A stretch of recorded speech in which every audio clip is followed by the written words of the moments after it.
Welcome to the Del Walmsley Radio Show. Del challenges the status quo, questions everything, and empowers you to return to your core beliefs to make your life better. If you're ready to hear the truth and get your roadmap to the lifestyle you really want, the next hour will change your life. And now, your host, self-made millionaire, national award-winning investor of the year, CEO and founder of Lifestyles Unlimited, Del Walmsley. Welcome to the Del Walmsley Radio Show, where the hype ends and the help begins. I'm your host, Del Walmsley, and as always, we're working on your financial freedom. Today, my friends, I'm going to cover a topic. I haven't even really given it a title. Let's try to title it up here. We're going to call it, what's the difference between people who fail and people who succeed? What are the telltale characteristics of failure? I think it's probably a better title. Let's try that one. What are the telltale characteristics of failure? Now, before we get into those telltale characteristics of failure, I want to read you an email of someone who has just sent this to me the other day. I think it's a day or two old at the most. And it's a rather motivational piece. Let me go ahead and read it to you. In fact, I'm not going to give out the guy's name if I don't have to. Because he didn't tell me I could read it over the air. So it reads, I retired today. Get that? It's a great way to start an email, right? I retired today. Boeing offered me a sweetheart deal, and I took it. Special thanks to you, Terry Gilblair, David Fisher, and the fine people at Lifestyles Unlimited. Listening to your radio show as I drove home changed my life. Without LU, my life would have been one of quiet desperation. My plan was to work until I was 70 to max out Social Security and my 401k. You helped to understand how money works and how to manage wealth. I became a preferred member in 5/12/2019. So let's see, when is that? That's about a year ago. And I have deployed $350,000 into 4 deals. More capital will be deployed in 2021. The distributions have started, and more are coming. That's distributions on his investments. Growing up in Buffalo, New York, my parents spent their lives growing a pile of money. They retired and did everything they could to not spend it. My retirement will be one of wealth management. My wife and I will live below our means and grow our wealth. And then he says, after COVID, I hope we can all meet together for an event. Then he shows pictures of him skiing, his wife skiing, and then their motorhome. So traveling around the country. So why can't everybody write an email like that? I mean, why is it that this guy comes in a year later and retires instead of going to age 70? Why is it? Because he listened? Because he followed the plan? And today, I want to just sort of pontificate a little bit and not really bitch and moan, but really just retroactively pat myself on the back for something that I started 6 years ago.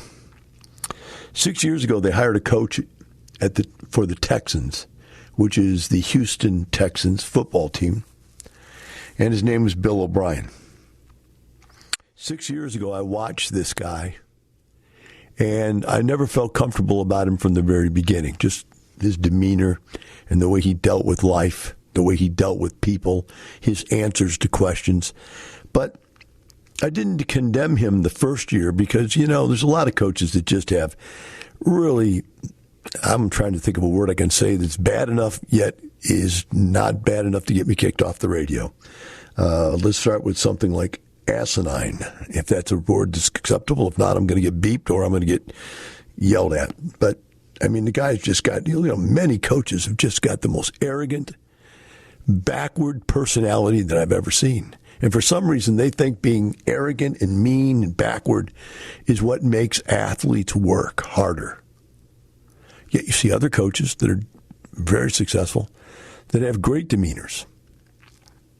So when I saw this guy, he'd come from the Patriots, which, you know, is a coach that has just the same backward, demeaning personality.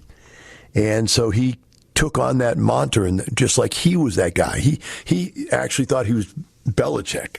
He acted like he thought he was Belichick. And I wonder how many other people out there in this world, I'll just start with reasons people fail.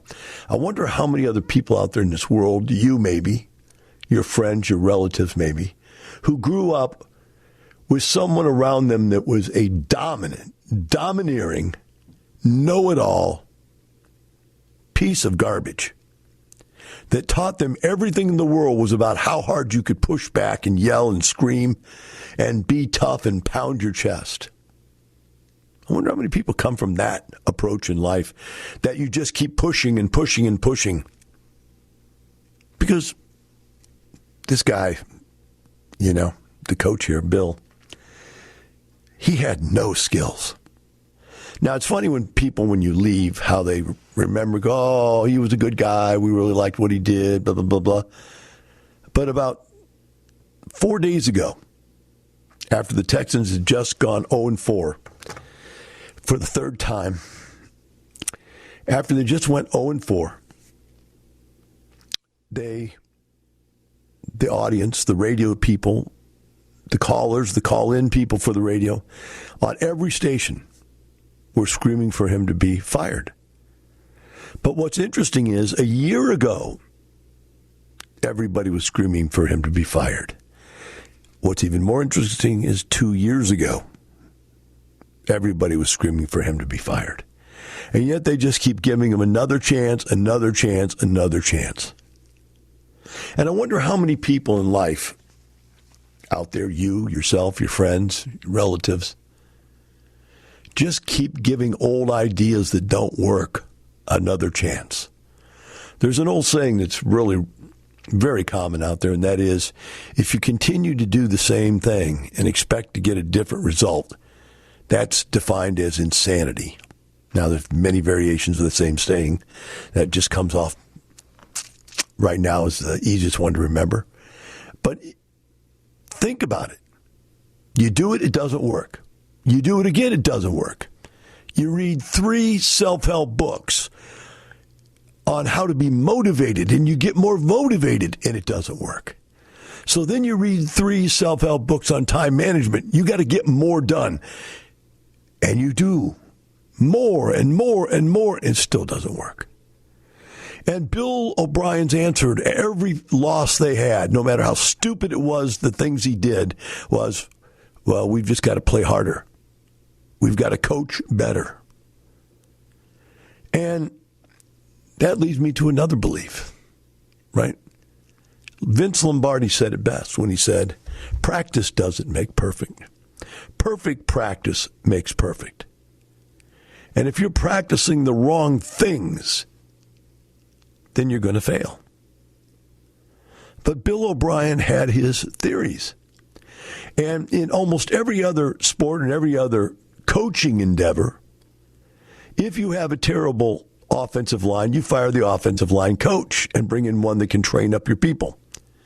You go get better people, and the same offensive line coach can train up better people and win, then you're fine with him. But if you bring in new people and those new people are better than your old people and the coach still can't train them up, then you fire that coach. Coaches out there in your life, your mother, your father, your pastor, your attorney, your CPA, your teachers, they've been trying to coach you up. And as you fail in life, you just keep going, well, I've just got to work harder. I've got to work smarter. I've got to coach up better. And it still doesn't win. You still don't win. And you know what?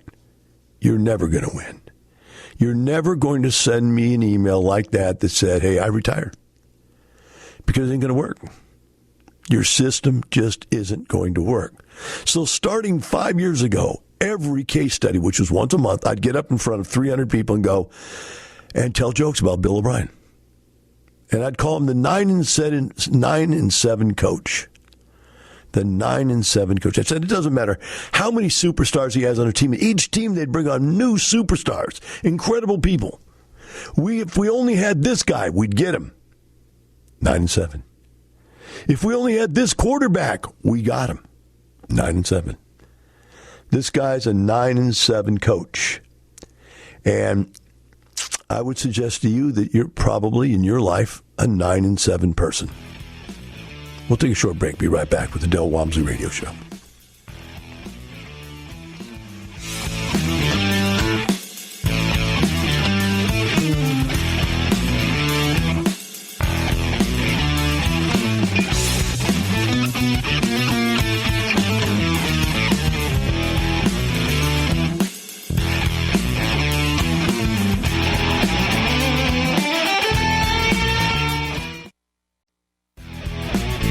Welcome back. Now here's some more unconventional wisdom to set you free from the man on a mission to retire America, one person at a time, Del Walmsley. Welcome back to the Del Walmsley Radio Show. Have you ever asked yourself, am I a 9 and 7 person? You know, for 4 or 5 years now, I've complained every month about Bill O'Brien being a 9 and 7 coach. And Bill O'Brien had these excuses. They're just incredible excuses. And one of the things he would tell everybody whenever they'd interview him is that the NFL is a 50-50 league. It's designed for parity. It's designed for everything is equal. And, you know, I just wanted to get up and slap the guy in the face. It just was so disgusting he could even say that on the radio. Because life is a 50-50 life, right? And just because you're 9 and 7 doesn't mean you've won. Let me give you the statistics that were given to me as a young lad. I think I heard it from my father, and then I heard it from other motivational books. But it basically works like this. If you just show up, you'll beat 75% of the people. In other words, you'll be a 9 and 7 person. If you just show up, get up in the morning, put your clothes on, and go out and do what you do in life. You're better off than 70% of the people out there. Because 70% of the people, you say, well, why did they fail? They fail because they don't even try. They don't even do anything. They don't even come to the game of life. Right? They don't even come to their job. They don't even come to their school.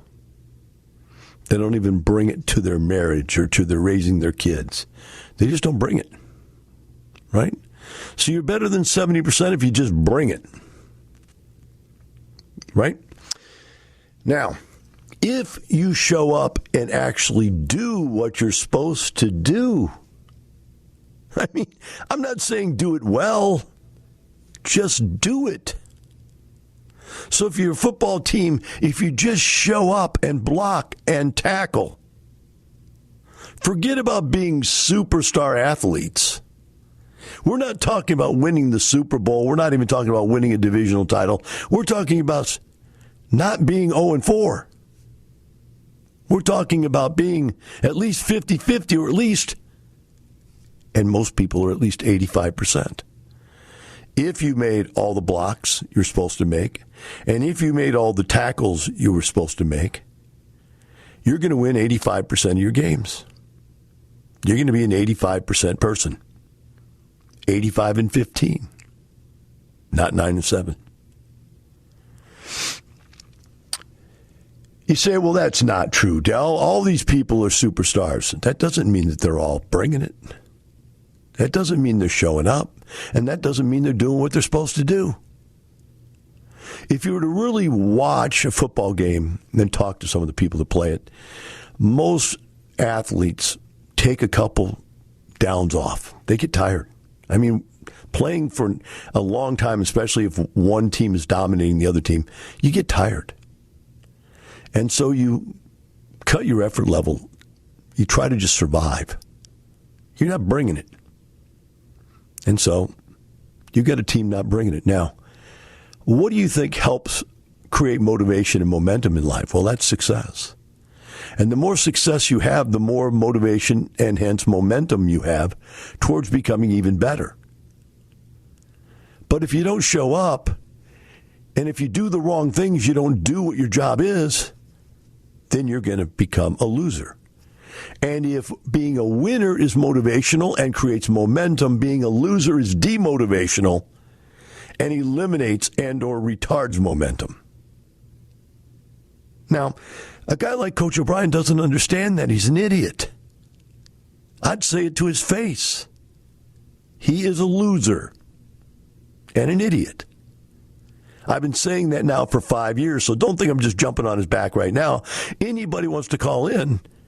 In fact, because we're on a delay in Houston, there's no way the Houston people who would know I actually do this could call in. But the reality is, if you meet Lifestyles members, ask them, did Del say this in case studies? And they'll say, yeah, every month. They probably got sick of me saying it. But I used it as an example. I was showing them that the family that owns the football team, and I won't say their name, but the family that owns the football team doesn't care about winning. Or they would not have allowed this guy to maintain his position as the coach. In fact, they doubled down and made him not only the coach, but the general manager, where he did even more damage to the team. In fact, probably irreversible damage for years he did to the team. Now, I'm asking you, if these ideas you've been living by are 9 and 7 ideas, you're living a 9 and 7 life, then to go try to do something that is a touchdown, we're going to go for the long ball. We're going to go for the Hail Mary of life. Do you think it's going to work? No, because you can't even block and tackle.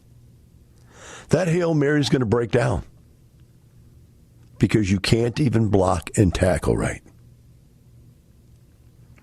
So what is it that's creating these problems? Well, I've wrote some things down here, and the first one I have off the top I think I've covered a little bit, but we'll go back into it, and that is insanity. The dude is insane. Well, you're insane. What do I mean by that? You get up every day and do the same thing. Yet you expect that somehow life is going to get better. It's not going to get better. You're not going to vote in a better president, a better Congress. They can't take the marbles on the table and rearrange them in any manner where everybody's going to be happy. There are only so many marbles on the table, and either you're out there being someone who's creating new marbles to make things better for everybody, or you're just rearranging the marbles, which means a zero-sum gain in life. You're taking from one person to give to another person. You're not producing anything. You're not benefiting anybody except the people you want to, and you're injuring other people instead. And so your net effect is you are a charlatan. Yeah, you are. Politicians, I'm talking to you. Thank you very much. You're not doing anything to make the world better. If I retire an extra 200 people this year who would not have retired this year, I'm not rearranging the marbles. I'm not taking the marbles out of that guy's pocket who would have retired, but he can't now because my guy retired. I'm creating a whole new atmosphere, a whole new resource, a whole new set of businesses that produce for everybody. All the stakeholders, who are they? They are the customer. They are the employee. They are the shareholders of the ownership of the company. They are the owner, the head owner of the company, and they are the vendors, and they are the taxes and taxing authorities that get paid by this. Think of all of these people that benefit by us opening and running this great business. They're all benefiting. We're not taking the marbles from one and giving it to another. And yet, the insanity of continuing to think that's how you make life better is the insanity that is destroying this country today. I'll be right back with the Del Walmsley Radio Show.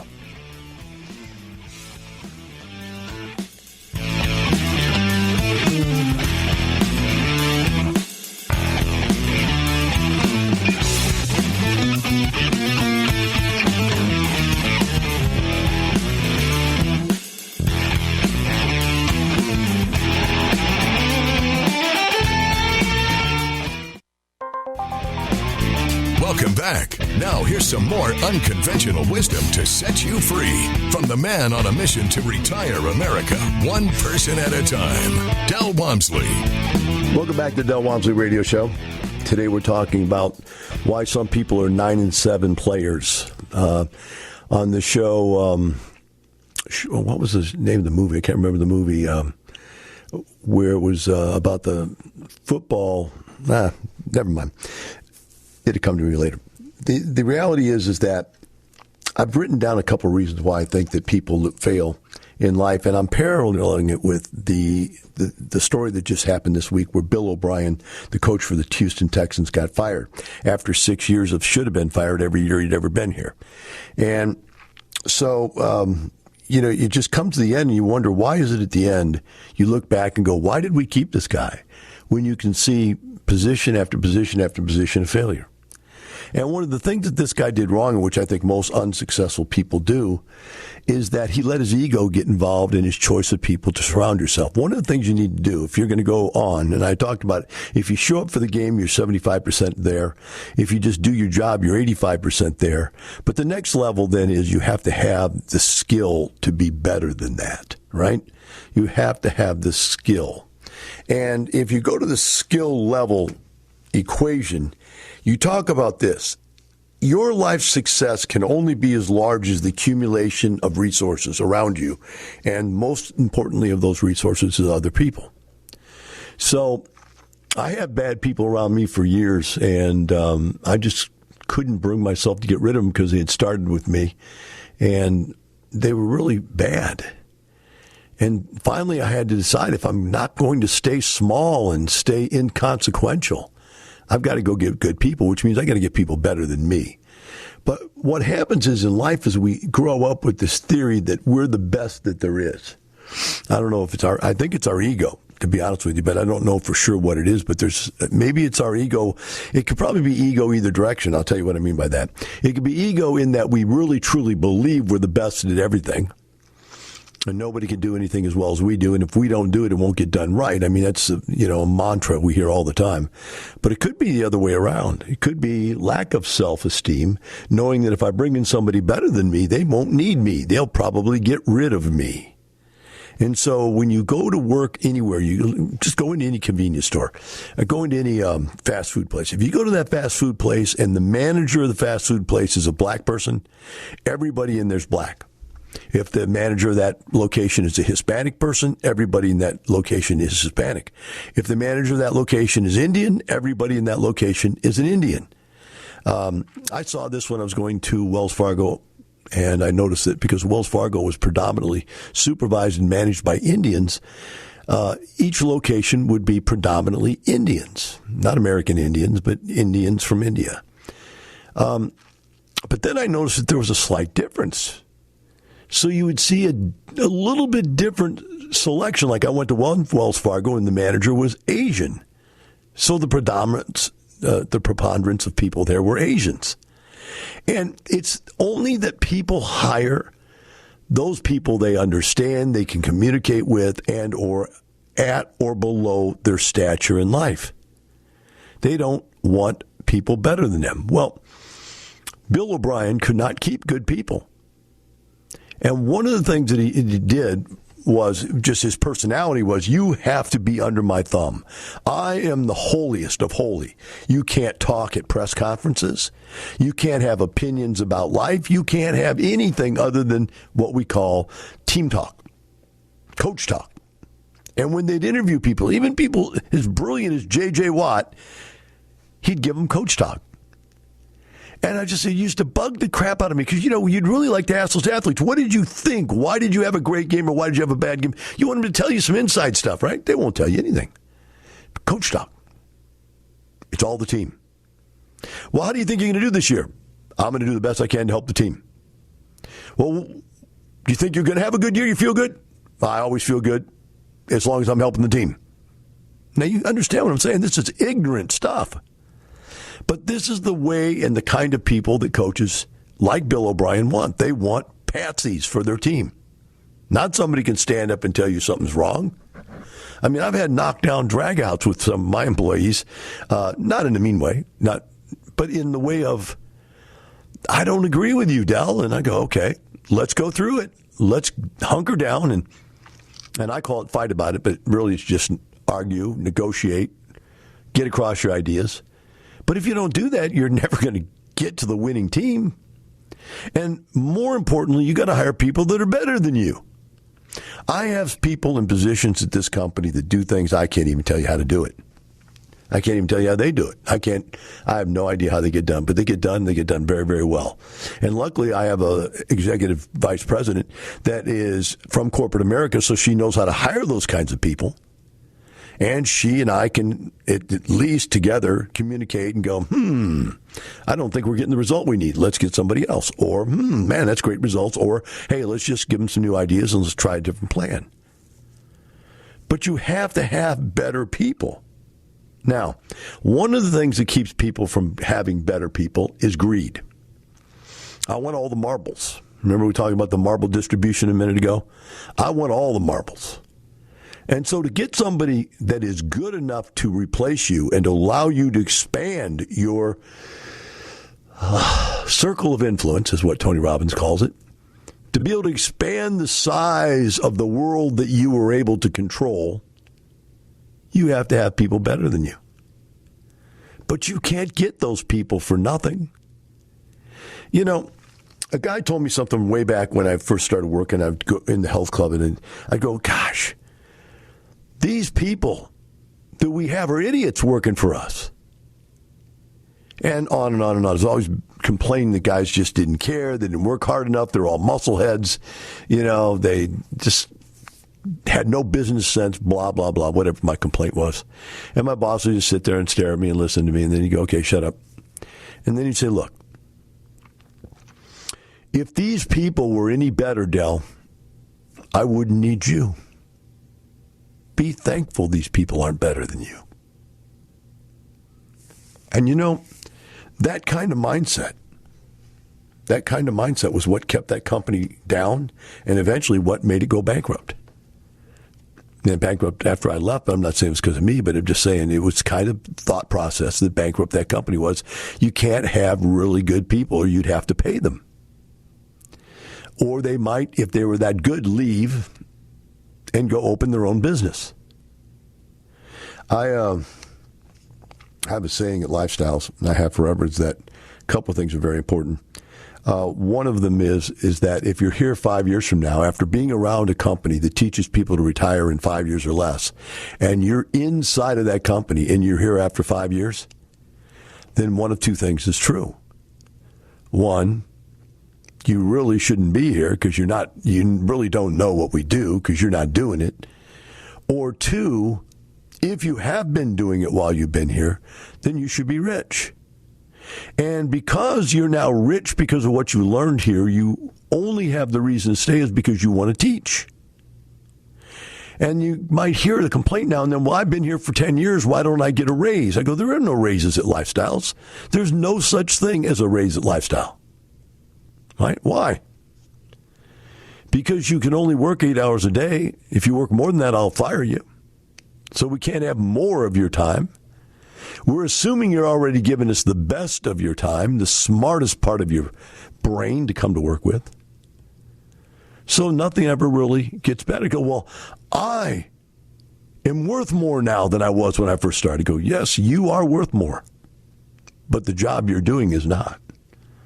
So the only way you get paid more at Lifestyles is to go to a better job, and to get there, you have to be good enough to go. So you see, I'll take the great people and put them right at the top. There's no demand that you start at the bottom. There's no demand. But there is a demand that you know what you're doing.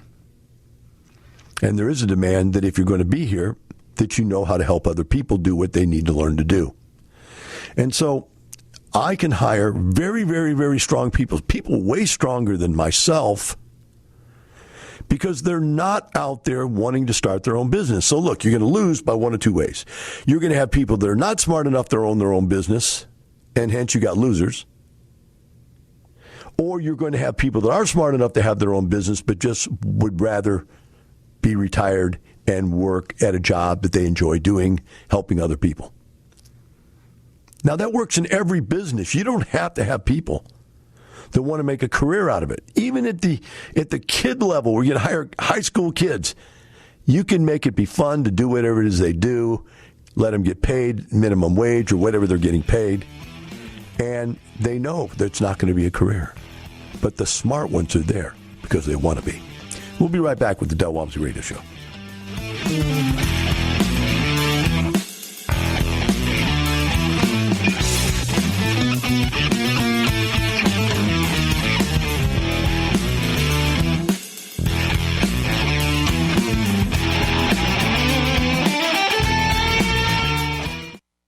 Del Walmsley on designing a lifestyle. When I was younger, I decided that I was not going to live the life that the average person lived, which was to think I was going to work for the end of my life, save up enough money, and then when I'm old and gray like I am now, try to buy my life back with a pile of money that I had. I said, no, I'm going to design a life and I'm going to live that life. That's it.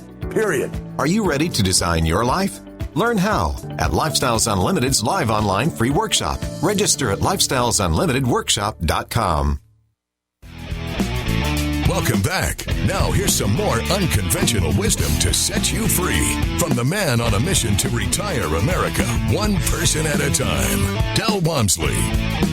Back to the last segment. Today we've been talking about the types of things that create failures, and we've been really paralleling along with what happened this week with the coach of the Houston Texans, Bill O'Brien, getting fired after 6 years. For the last 5 years, I've been getting up every single month telling people he should have been fired a long time ago.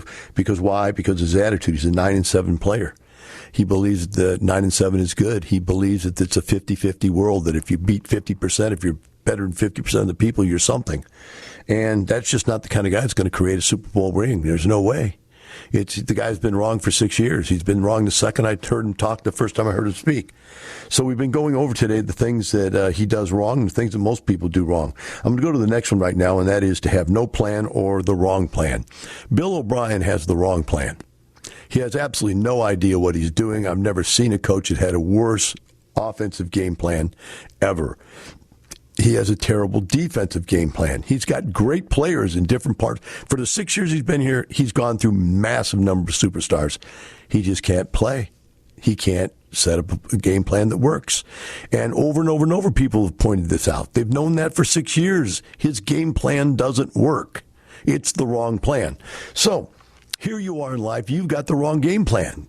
It was given to you by your parents. It was given to you by your teachers in this socialistic educational system that's out there today. It was given to you by your boss, who has told you this is the way to act if you want to get ahead. It's been given to you by everybody, your friends, relatives, family, blah, blah, blah, blah, blah. It doesn't work. Some of you have no plan at all. I'll tell you what, I've got some kids, and we know some kids, and you talk to kids today, and not all of them. I know some great kids, but I know some kids that have no plan. They have no plan for life. None. They just figure they'll keep floating along until something happens. And it's amazing. No plan or the wrong plan. Bill O'Brien had the wrong plan. Game after game, year after year, he just had a terrible game plan. Does a terrible game plan get you some results? Yes. What does it get you? 9-7. What has your plan got you? 9-7. What are you? You're a 75%er. Maybe you're an 85%er because you actually do your job. Now, if you did your job well, if you were the best guy doing your job, you're going to be a 95%er. But you're not going to be a superstar because that takes perfection. To be the best, to be number one. Nelly says it best, I am number one. 2 is not a winner, and 3 no one remembers. The only thing anybody remembers is number 1. Who took second in the Super Bowl 10 years ago? No one even remembers. Right? So the plan is important. Bill O'Brien had no plan. I suggest most people I run into have no plan or a really faulty plan about how to become successful, and that's why they can't send me a letter like the one guy started the show off with that I retired in 1 year after coming to your program. The next one is procrastination. This is one of my greatest inhibits. It inhibits me because I like to procrastinate. Being a type B personality, I'd rather analyze stuff than do it because I just don't really want to do it. Now, when I really did want to do it, I could break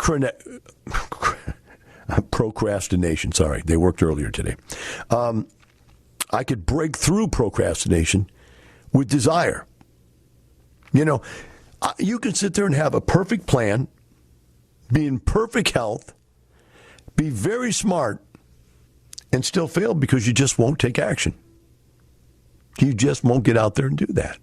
And I was noticing that because I'm looking into new businesses now. I own 11 different businesses. I purchased another business last week, so this one I haven't closed yet, but I'll have 12 businesses. And I'm looking to add probably 4 or 5 more businesses. I came up with the goal to do just to see if I can do it and get some different types of businesses just to see, what it's like to own different kinds of businesses. So that became a goal. And at one time, I had like 3 of them under contract at the same time, and then something came up, and I rethought it, and I go, there's something I learned. I didn't even think about that one. So I dumped out of that one. I dumped out of another one for another reason, and I kept one. I've got one coming. But then I go, well, I could go right back into 2 more contracts, and then I go, man, I'm lucky I didn't buy these other 2 because I hadn't thought it through correctly, and I might have made a mistake, and now I can just take the time because I got one new one. We'll kind of play with it and see how it works and learn from it and grow from it and then make our next decision. Is there anything wrong with that? No. That's a very analytical, conservative way to approach life. Will it get me to the maximum potential I could have in life? Not even close. Not even close. I could go out right now and buy 10 businesses. I have enough money to buy 10 businesses easily, maybe even 20. But the reality is that, wow, let's go for the big word. Where's the motivation? If you have everything you want in life, there's no motivation. But yet I know tons of people that don't have everything in life they want. I've got an excuse for no motivation now, although I've had lacks of motivation throughout my life. Because every time you hit a new milestone, you go, man, I'm higher than I've ever been before. God, smell that air up here. It's incredible. Then you go, all right, let's go higher and go, well, why? Let's just stay and smell the roses for a while. And so there's no motivation to go further. And then after a while, even these roses become stale and you want to go somewhere else. But motivation is important. And a lot of people either don't have it or they lose it. Motivation is a terrible thing. Or maybe it's more like what Zig Ziglar said. Motivation is like taking a bath. You got to do it every day or it doesn't work. It doesn't work to do it just once. You can't get just hyped up on New Year's Eve and say, hey, here's my New Year's resolution. We're going to go make things happen. You've got to get out of bed every day and drink a cup of motivation and get excited about what you're doing. Or motivation doesn't work. But I'll tell you what I found to work in life. It's called inspiration. Inspiration is when I look across the room, the yard, the city, the state, the nation, and I see something or somebody that's doing it better than I am. And I get inspired to work smarter, to work harder, to hire more people, to hire better people, and just flat create more in this world. Why? Not for more money. No, don't need any more money. Why? For the lifestyle. Have a great day. We'll see you tomorrow. The information and opinions you hear on the Del Walmsley radio show are those of the host, Del Walmsley, his guests, and his callers, and do not necessarily reflect the opinions of this station, its affiliates, its management, or advertisers. The Del Walmsley show is for entertainment purposes only. Please consult a professional regarding your personal investment needs. Nothing presented on the Del Walmsley show constitutes an endorsement, recommendation, offer, or solicitation to buy or sell any product or security.